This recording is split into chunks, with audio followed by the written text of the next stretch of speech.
Hello, everyone. I hope you're having a good week, and I hope everyone will have a wonderful Shabbos. In last week's Erev Shabbos videos of our Torah, we discussed Ein Kelokeinu, and this week we will discuss another piece of the end of davening, and that is Adon Olam. Adon Olam we normally think of as something associated with children. It's one of the early songs that we teach our children and they sing. Shabbos morning, it is a child that leads us in Adon Olam. When we think of Adon Olam, we may think of the tune or tunes that we associate with it more than the words, and so it has a very sweet but simple place in our hearts and in our minds. But the truth is, Adon Olam is an incredibly beautiful and profound poem that captures some of the most important fundamentals of the Torah and is something for everyone, adults especially, to know, to understand, and to always consider. Adon Olam was written in the medieval period by one of our great poets. We're not 100% sure by whom. And it was recognized and became part of the Jewish spirit because it is such a beautiful song. It is placed at the very beginning of the Siddur, even if we don't say it every day. It is at the very end of the Siddur of the morning davening. We at least say it on Shabbos morning. Some people have the custom to say Adon Olam when going to sleep, and it is also a traditional prayer to say when someone is close to passing. It is one of the last things that often people remember, and even when they can't remember how to daven, but singing in Adon Olam can be incredibly comforting, even at the end of life. And so I'd like to share just a few observations, notes about Adon Olam, things to think about when we hear Adon Olam, when we sing it, and think about it ourselves. Adon Olam, it begins, often translated, generally translated as master of the universe, translating Olam as world. But Olam can mean something else. Olam can mean eternity, forever, le'olam va'ed. And that seems to be actually a more correct translation. Adon Olam, the eternal master. Asher malach b'terem kol yitzir nivra, who ruled, who was the king even before anything was created. God existed before existence, before humans, before the universe. He was already king.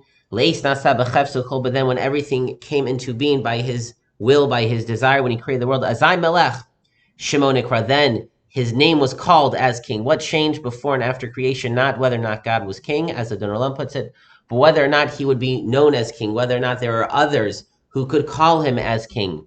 And implicitly, that is our mission, and that is what this song is about, to recognize, to increase, and give honor to Melech Shemo Nikra, to the one whose name is king. And after everything will be gone, after all of existence disappears, after the sun explodes, Livado Yimloch Nora, he alone will rule awesomely. Nora, awesomeness, Hashem's awesomeness has nothing to do with what he does or what he did, but his very existence, that compared to him, we are nothing. We don't exist. It's hard to fathom. He existed when nothing else existed and will exist when nothing else will exist. V'hu haya, v'hu hoveh, v'hu yeh b'tifara. He was, is, and will be. He's eternal in all of his beauty. B'tifara. He is beautiful. We attribute beauty to God. V'hu echad ve'in sheni laham shelo lahachbira. He is one and only. There's none like him, none to compare to him. B'li reshis, b'li sachlis, without beginning or end. V'lo ha'oz v'hamisran, to him is all power and dominion. God is unique. God is awesome. God is beautiful. God is mighty and strong. We can see a parallel to perhaps Hakel, Hagadol, Hagibor, Vanora. This is the perfect ideal God. And here, this is where the poem transitions. V'hu keli v'chai goali. And he is my God. Not just a generalized philosophical idea. He is my God and my living Redeemer. V'tzor chavli be'etz sarah. He is my rock in times of trouble.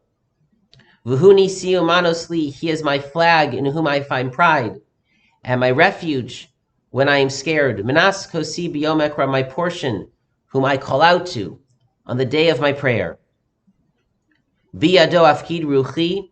In his hand I entrust my spirit.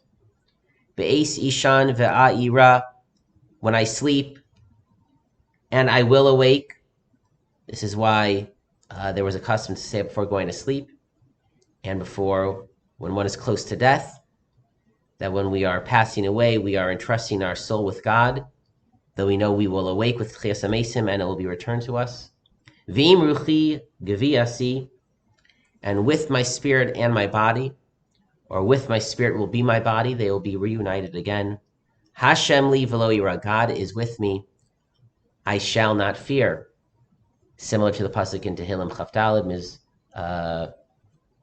Mizmor LeDavid, v'lo ira ra, I will not fear anything evil, v'lo ira, I will not fear. Adon Olam has two halves. The first describes God, again, as this perfect, unrelatable God who existed before the world existed, to whom nothing can be compared, who is, was, is, and will be, who is infinite. But then we transition, we say, but that is my God. I have a personal relationship with him. He protects me in a personal and direct way. I give over my soul to him, and he will return my soul to my body. Hashem li v'lo ira, he is with me. I feel him. I bring him close to me, and he comes close to me. V'lo ira, and I will not fear.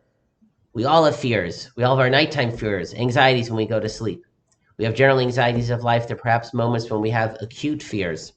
But if Hashem is with us, there's nothing to fear, and that is not a childish idea. That is not an idea even primarily for children. That is something for every adult, every one of us, to consider. Adon Olam is so beautiful, so profound. You open up a siddur and you read it, not in davening, it touches you.